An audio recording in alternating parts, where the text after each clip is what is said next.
प्रिय विद्यार्थियों, नमस्कार। एक बार पुनः स्वागत है आपका आपके अपने शैक्षिक चैनल ज्ञान दर्पण में। ज्ञान दर्पण के माध्यम से इस समय हम लोग शब्द भेद पढ़ रहे हैं। शब्द भेद में हमने शब्द की परिभाषा और भेद में दो भेद करना सीख चुके हैं, बनावट के आधार पर और उत्पत्ति के आधार पर। आज हम लोग सीखेंगे अर्थ के आधार पर। अर्थ के आधार पर हम लोग सीखना शुरू करें उसके पहले मैं आप लोगों से कुछ कहना चाहता हूँ कि जब हमने बनावट के आधार पर देखा था तो वहाँ पर हमें एक शब्द मिला था, रूढ़ शब्द। रूढ़ शब्द जो है उसका प्रचलन आजकल ज़्यादातर इस रूप में देखने को मिल रहा है। लेकिन मैंने आपको ये बताया था, ये नहीं बताया था। क्यों नहीं बताया था? क्योंकि जो विश्वसनीय लेखक हैं, जो विश्वसनीय व्याकरणविद हैं, उनकी रचनाओं में मुझे ये देखने को मिला, ये नहीं मिला। इसीलिए मैंने आपको इसको बताया और इसको नहीं बताया। तो ज़्यादा से ज़्यादा प्रचलन इसका है। हो सकता है कि आप इसकी वजह से कंफ्यूज हों कि ये रूढ़ है कि रूढ़ है। तो आप लोग दोनों को एक ही मान के चलिएगा कि एक ही शब्द के दो नाम हैं। कुछ व्याकरणविद इसे रूढ़विद बता रहे हैं और प्रचलन में ज़्यादा से ज़्यादा रूढ़ मिल रहा है। जैसे पृथ्वीनाथ पांडे, हरदेव बारी जैसे जो व्याकरणविद हैं, उन्हें कोई झुठला नहीं सकता कि उनकी रचनाओं में अशुद्धियाँ होगी। और जो ये शब्द मिल रहा है हमें, ये ज़्यादा से ज़्यादा यूट्यूब और गूगल पे मिल रहा है। ज़्यादा से ज़्यादा आजकल के जो कोचिंग संस्थान वो भी इसी शब्द को पढ़ा रहे हैं। तो फिलहाल अभी कुछ समय के लिए आप लोग दोनों को एक ही मान के चलिए, या एक ही चीज़ के दो नाम मान के चलिए कि एक ही चीज़ की रूढ़ भी नाम है और रूढ़ भी नाम है। तो जो भी परीक्षा में आए, रूढ़ी आए तो भी आप रूढ़ समझना और रूढ़ आए तो भी आप रूढ़ समझना। ठीक है, तो चलिए हम लोग आज आगे बढ़ते हैं। अर्थ के आधार पर, अर्थ के आधार पर शब्द के तीन भेद हैं। अर्थ के आधार पर शब्द के तीन भेद हैं, जिसमें पहला शब्द है एकार्थी शब्द। एकार्थी शब्द, एकार्थी शब्द का अर्थ ही होता है कि ऐसे शब्द जिनका केवल और केवल एक अर्थ निकले। ऐसे शब्द जिनका केवल और केवल एक अर्थ निकले उसे हम लोग कहेंगे एकार्थी शब्द। जैसे अजर, अजर का केवल एक ही अर्थ है, इसका दूसरा अर्थ नहीं है। अमर, अमर का भी एक ही अर्थ है, जो न मरे उसे क्या बोलेंगे? अमर, इसका एक ही अर्थ है। जैसे हम लोग कॉपी यूज करते हैं कि जिस पर लिखते हैं कॉपी, उसका भी एक ही अर्थ है, उसे दूसरे अर्थ में हम लोग नहीं ले सकते। कलम हो गई, इसके कितने अर्थ होंगे? एक अर्थ। किताब हो गई, पढ़ने वाली चीज है। हाँ, अलग अलग विषयों की हो सकती है, लेकिन किताब का एक ही अर्थ होगा कि वह किताब है। चलिए हम लोग दूसरा देखते हैं। दूसरा अनेकार्थी शब्द। अनेकार्थी शब्द, अनेकार्थी शब्द ऐसे शब्द जिनके एक से अधिक अर्थ हों। ऐसे शब्द जिनके एक से अधिक अर्थ हों उसे बोलेंगे अनेकार्थी शब्द। जैसे अंक हो गया, अंक, अंक का एक अर्थ तो गिनती होती है। हम लोग जानते ही हैं कि गिनती भी, गिनती का जो डिजिट होता है, जो संख्या होती है, उसे हम लोग अंक बोलते हैं, गिनती की संख्या। दूसरा इसका एक अर्थ होता है धब्बा। अंक का एक अर्थ धब्बा भी होता है, और भी अर्थ होते हैं। नाटक का एक भाग, नाटक का एक भाग। तो इस तरह हम लोगों ने देखा कि अंक के कई अर्थ निकल के आ रहे हैं। जब एक से अधिक अर्थ निकल के आएंगे तो उसे कहेंगे अनेकार्थी शब्द। चलिए कुछ और आपको समझाने की कोशिश करता हूं। जैसे एक दूसरा शब्द लेते हैं अरुण। अरुण, अरुण का एक अर्थ होता है सूर्य। अरुण का अर्थ होता है सूर्य। दूसरा अर्थ होता है लाल, और एक अर्थ होता है सिंदूर, और अर्थ होता है कुमकुम। कुमकुम। तो अरुण के भी कई अर्थ निकल के आए, एक से अधिक अर्थ निकल के आ रहे हैं, इसलिए इसे हम लोग क्या कहेंगे? अनेकार्थी शब्द। क्या कहेंगे? अनेकार्थी शब्द। चलिए एक और उदाहरण लेते हैं। आम। आम तो आप लोग जानते ही हैं कि खाने वाला एक फल है। खाने वाला एक फल है। दूसरा इसका अर्थ और होता है कि मामूली। मामूली। साधारण भी इसका अर्थ होता है। तो आम का भी 2-3 अर्थ निकल के आ रहे हैं, एक से अधिक अर्थ निकल के आ रहे हैं, अतः इसे हम लोग क्या कहेंगे? अनेकार्थी शब्द। क्या कहेंगे? अनेकार्थी शब्द। ऐसे शब्द जिनके एक से अधिक अर्थ हों।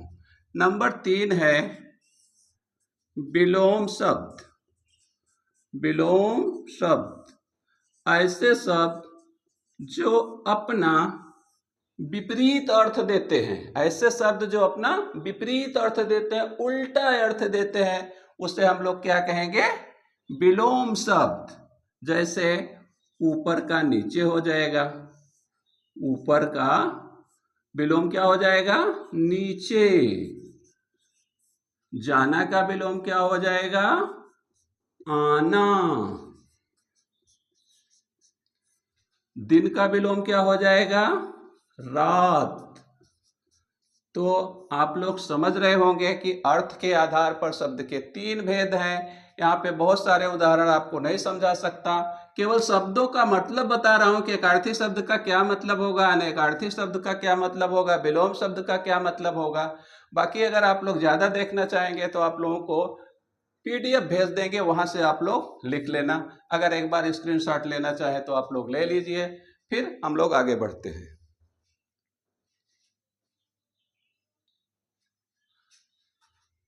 अब हम लोग देखते हैं कि रूपांतरण के आधार पर शब्द के कितने भेद होते हैं।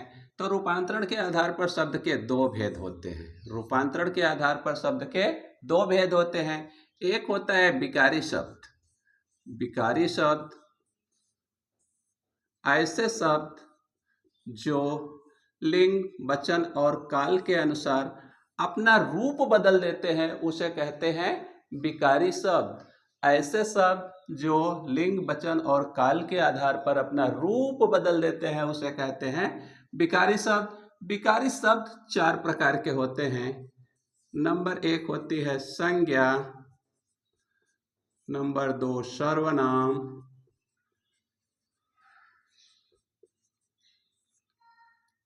नंबर 3 क्रिया। और नंबर 4 विशेषण। नंबर 4 क्या होगा? विशेषण। इस तरह से हमने देखा कि विकारी शब्द के 4 भेद हुए। नंबर 1 संज्ञा, नंबर 2 सर्वनाम, नंबर 3 क्रिया और नंबर 4 विशेषण। और नंबर 2 जो रूपांतरण के आधार पर एक हुआ विकारी शब्द, दूसरा होगा अविकारी शब्द। अविकारी शब्द इसी को अव्यय भी बोलते हैं। अविकारी शब्द को अव्यय भी बोला जाता है। ऐसे शब्द जो लिंग, वचन और काल के अनुसार अपना रूप नहीं बदलते, उसे कहेंगे अविकारी शब्द या अव्यय। अव्यय के भी 4 भेद होते हैं। नंबर 1 क्रिया विशेषण। क्रिया विशेषण। नंबर 2 संबंध बोधक। संबंध बोधक। नंबर 3 विस्मय बोधक।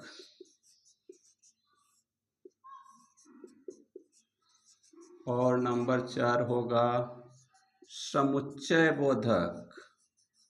नंबर 4 क्या हो गया? समुच्चय बोधक। इस तरह से हमने देखा कि अविकारी शब्द के भी 4 भेद हुए। क्रिया विशेषण, संबंध बोधक, विस्मय बोधक और समुच्चय बोधक। विस्मय बोधक को विस्मयाद बोधक भी कहा जाता है। तो अविकारी शब्द ऐसे शब्द जो लिंग, वचन और काल के अनुसार अपना रूप बदल देते हैं, उसे कहेंगे अविकारी शब्द या अव्यय कहेंगे, इसके 4 भेद हुए। और विकारी शब्द के भी 4 भेद हुए, संज्ञा, सर्वनाम, क्रिया और विशेषण।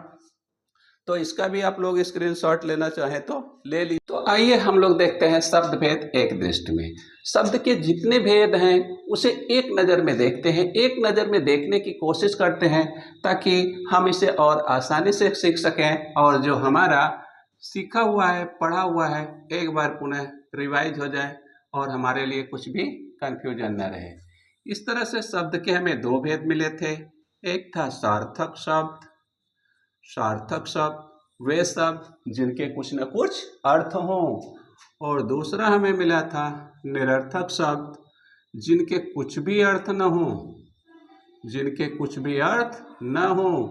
तो हमें निरर्थक के बारे में कुछ भी नहीं पढ़ना है, हमें जो भी पढ़ना है वह सार्थक के बारे में पढ़ना है। तो सार्थक शब्दों को कई आधार पर विभाजित किया गया था। तो हम लोग देखते हैं कितने आधार पर विभाजित किया गया था।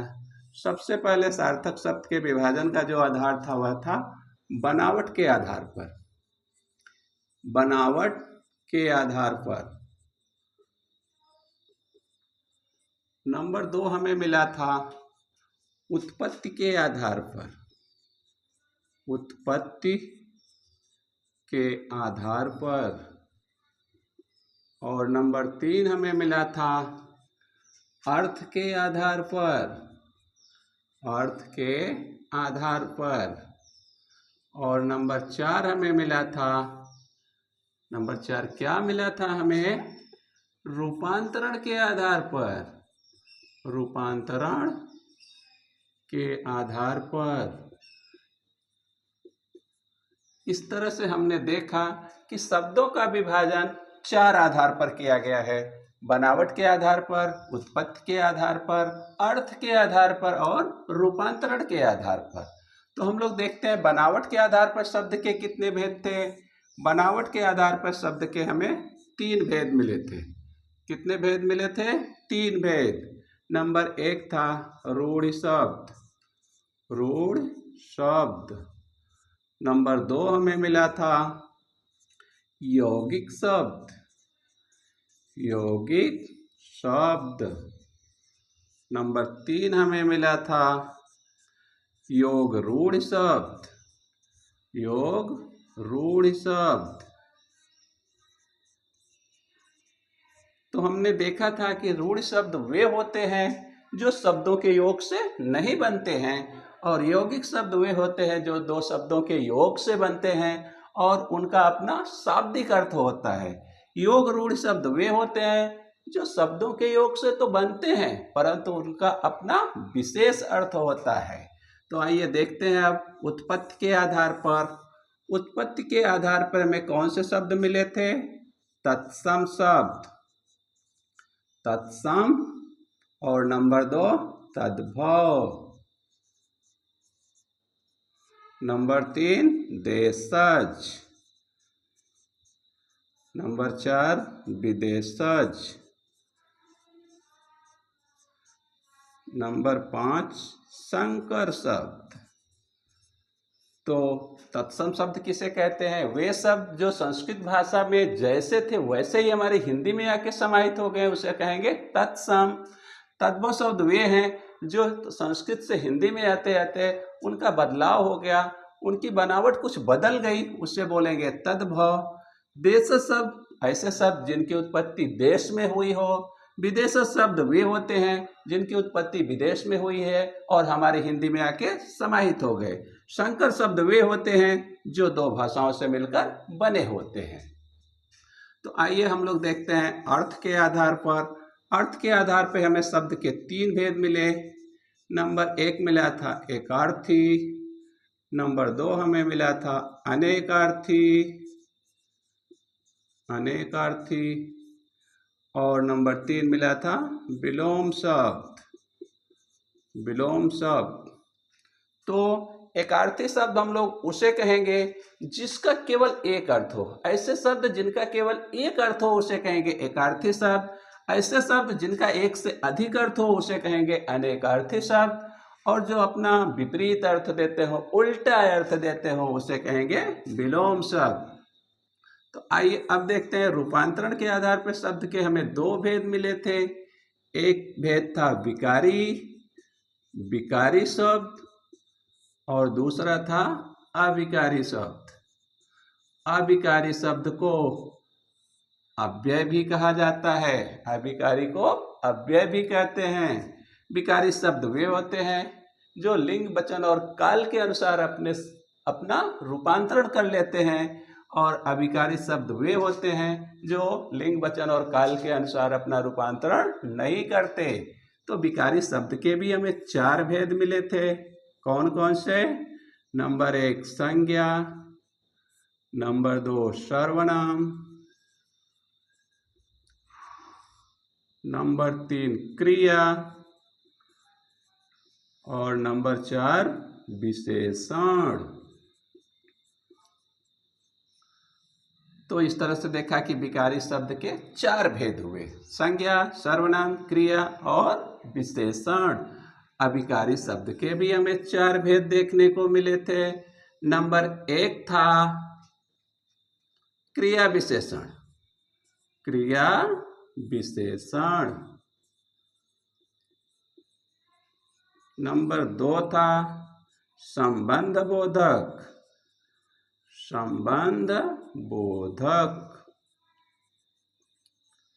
नंबर 3 था विस्मय बोधक, विस्मय बोधक को विस्मयाद बोधक भी कहते हैं, इस चीज को आप लोग ध्यान रखना। और नंबर 4 था समुच्चय बोधक, समुच्चय बोधक। तो इस तरह से अविकारी शब्द के भी चार भेद हुए, विकारी शब्द के चार भेद, अविकारी शब्द के चार भेद। तो हम लोगों ने शब्दों के विभाजन को इस आधार पर किया था, और इतने शब्द हमें मिलकर आए थे। तो हमने इन सभी को एक नज़र में, एक दृष्टि में देख लिया। अब हम उम्मीद करते हैं कि आप लोग शब्दों के विभाजन को सीख गए होंगे, और इसमें जो तरह तरह के शब्द आए हैं उनके अर्थ को भी आप समझ गए होंगे।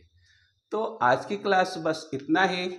कल से हम लोग विकारी शब्द जिसको संज्ञा, सर्वनाम, क्रिया और विशेषण कहते हैं, इसके बारे में अध्ययन करेंगे। तो आज की क्लास बस यही समाप्त करता हूँ। कल फिर पुनः नई क्लास के साथ मिलता हूँ। नमस्कार, जय हिंद।